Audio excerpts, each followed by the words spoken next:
Assalomu alaykum hammaga. Har yili Arafa kuni osh ustiga qush tili, bo'g'irsoq bir xil narsa qo'yib qo'shnilaringizga tarqatishdan charchadingizmi? Bu safar noodatiy narsa pishirib, qo'shnilaringizni hayron qoldirgiz, ulardan maqtov eshitgisi kelyaptimi? Unda bu videom aynan siz uchun. Oxirgacha ko'ring. Bugun sizlar bilan o'zini mazasi, o'zini ko'rinishi bilan qo'shnilaringizni aniq shokda qoldiradigan chakchak qilishni o'rganamiz. Qani ketdik.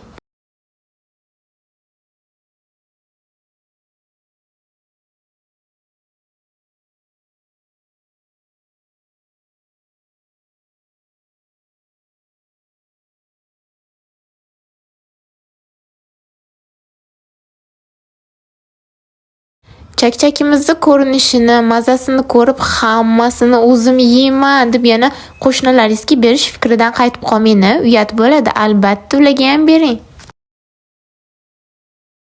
Buni yeb ko'rgan qo'shnilaringiz aniq sizdan retsept so'rab chiqishadi.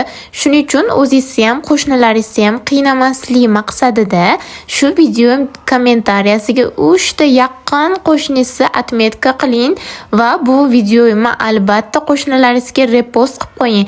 Aytgancha like ham esdan chiqmasin.